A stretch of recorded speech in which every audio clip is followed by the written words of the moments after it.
আসসালামু আলাইকুম। ইটসুমাই কেন এশিয়া প্যাসিফিক ইউনিভার্সিটির তৃতীয় বর্ষের ছাত্র ফাতেমি বলছি। সাম্প্রতিক ঘটে যাওয়া ভূমিকম্প এবং তেজস্ক্রিয়তা থেকে ঐতা বিভাগ এবং ঐতা বিভাগের ছোট শহর বেপ্পু সম্পূর্ণরূপে নিরাপদ। এই জন্য আজকে আমাদের সকলকে এই খবর জানানোর জন্য প্রচেষ্টা। কিছুদিন আগে জাপানে ঘটে যাওয়া সাম্প্রতিক ভূমিকম্প এবং তেজস্ক্রিয়তা সম্পর্কে আমরা সকলেই কম বেশি জানি। 11 মার্চ 2011 জাপানের এই বিশাল ভূমিকম্প এবং সুনামি এপিইউ এর ছাত্রছাত্রীদের এবং অভিভাবকগণের জন্য একটি চিন্তার বিষয় হয়ে দাঁড়িয়েছে, বিশেষ করে যাদের সন্তানগণ প্রথমবারের মতন জাপানে এসেছে। সাম্প্রতিক ঘটনাবলী নিয়ে বিশ্বস্ত সংবাদ গ্রহণের ক্ষেত্রে রয়েছে অনেক ধরনের সমস্যা, আর তাই এসপিএ সদস্যরা সকলকে ঐতা বিভাগের এবং ঐতা বিভাগের ছোট শহর বেপ্পু সম্পর্কে সঠিক তথ্য জানানোর জন্য প্রচেষ্টা চালিয়ে যাচ্ছে।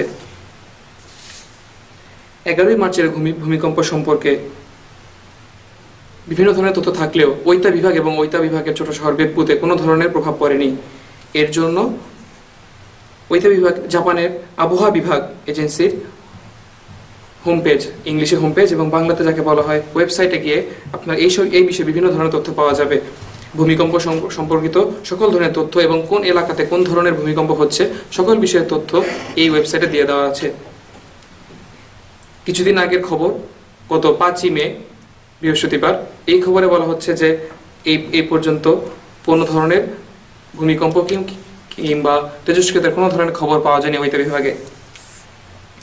ঐতা বিভাগের তেজস্ক্রিয়তা সম্পর্কে আরো কিছু বলছি। ঐতা বিভাগ প্রতিনিয়ত এই বিভাগের জল এবং বায়ুবাহী তেজস্ক্রিয়তা সম্পর্কে সকলকে জানিয়ে যাচ্ছে। সাধারণত ঐতা বিভাগের বায়ুবাহী তেজস্ক্রিয়তার মাত্রা হলো 0.040 হইতে 0.080 মাইক্রোসেন্টিগ্রেড প্রতি ঘন্টায়। গত বৃহস্পতিবার 5 মে ঐতা বিভাগের তেজস্ক্রিয়তার মাত্রা পাওয়া গিয়েছে 0.052 মাইক্রোসেন্টিগ্রেড পার আওয়ার, যা ঐতা বিভাগের তেজস্ক্রিয়তার মাত্রা স্বাভাবিক বলে প্রমাণ করে। এমনকি বায়ুতে তেজস্ক্রিয়তা পদার্থ যেমন আয়োডিন এবং ক্যালসিয়াম কোনো ধরনের পদার্থ পাওয়া যায়নি। ঐতা বিভাগের ওয়েবসাইটে তেজস্ক্রিয়তার মাত্রা সম্পর্কিত অন্যান্য তথ্যাবলী প্রদান করা হয়েছে। ওয়েবসাইটের সকল তথ্য জাপানি ভাষায় দেওয়া থাকার কারণে গুগল ট্রান্সলেট এর মতন মাধ্যমগুলো ব্যবহার করে অনুবাদ করে নেওয়ার জন্য অনুরোধ করা হইল। ঐতা পেজের হোম পেজে গেলে এই চিত্রটি ফুটে উঠবে। এখানে ঐতা বিভাগের বিভিন্ন ধরনের তেজস্ক্রিয়তার মাত্রা এবং ভূমিকম্প সম্পর্কে প্রতিনিয়ত খবর প্রচার করা হচ্ছে। এখানে যে লেখাটা জাপানি যে লেখা আছে, এখানে এটার মানে হলো এই এলাকার সকল ধরনের রেডিয়েশনের বা তেজস্ক্রিয়তার মাত্রা এবং ভূমিকম্পের মাত্রা এখানে বলা হচ্ছে। এই তেজস্ক্রিয়তার মাত্রা বেড়ে যাওয়ার কারণে অন্যান্য এলাকায় যা প্রতিনিয়ত মূলত তেজস্ক্রিয়তা সম্পর্কে খবর দেওয়া হচ্ছে। এখানে দ্বিতীয় এই লাইনটি এখানে দেখা যাচ্ছে, এখানে বায়ুবাহিত তেজস্ক্রিয়তার মাত্রা সম্পর্কে বলা হচ্ছে। এখান থেকে যে কোনো ধরনের এখানে যে লেখাটা দেখা যাচ্ছে, এখানে জাপানি যে লেখা আছে যে কি পরিমাণ বায়ুবাহিত তেজস্ক্রিয়তা এখানে আসছে। সাধারণত এই সব কিছু জাপানের যে ওয়েবসাইটে জাপানি যে লেখা থাকার কারণে সকলকে এখানে কম্পিউটার থেকে কপি পেস্ট করে নিয়ে অন্য কোনো মাধ্যমে ব্যবহার করে অনুবাদ করে নেওয়ার জন্য অনুরোধ করা হচ্ছে।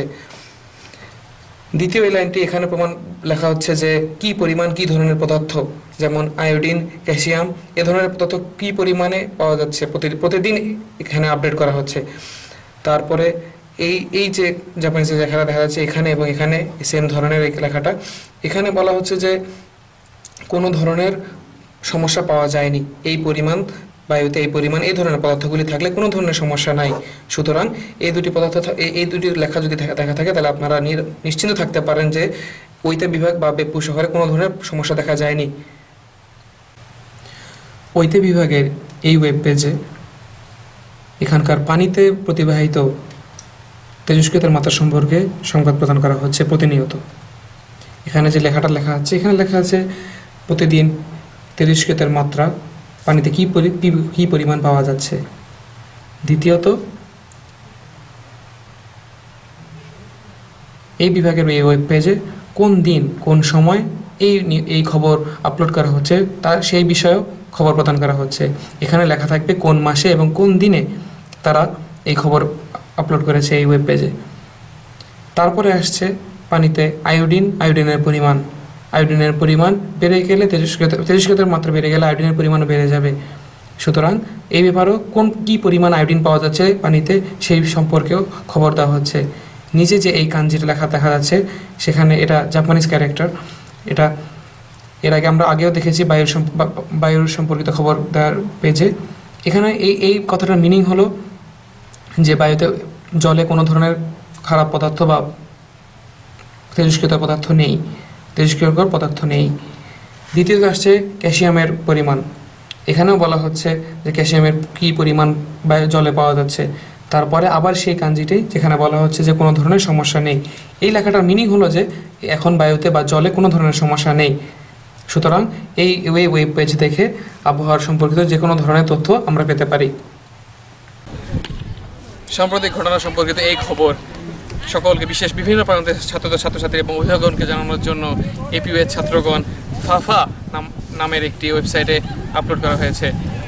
এপিইউর মেইন ওয়েবসাইট থেকে এই ওয়েবসাইটে যে কোনো সময় প্রবেশ করা যাবে এবং সকলকে দেখার জন্য বিভিন্ন ভাষায় এবং বিভিন্ন ছাত্রদের এই প্রচেষ্টা দেখার জন্য অনুরোধ করা হইল। This news item is available on the SPA student website FAFA in a range of languages. このニュースは APU の学生向けサイト FAFA でも多言語で紹介しているので見てくださいね。見てねー。